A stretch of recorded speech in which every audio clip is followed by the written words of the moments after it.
Alright, so we're starting with the woman's room, and John is taping everything. Getting ready to paint it. So this is going to go from real gnarly to really nice.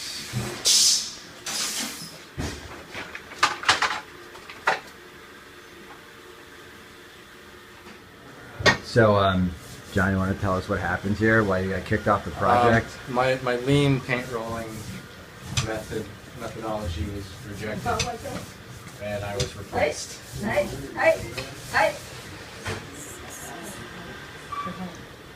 Why? Now, it looks like this.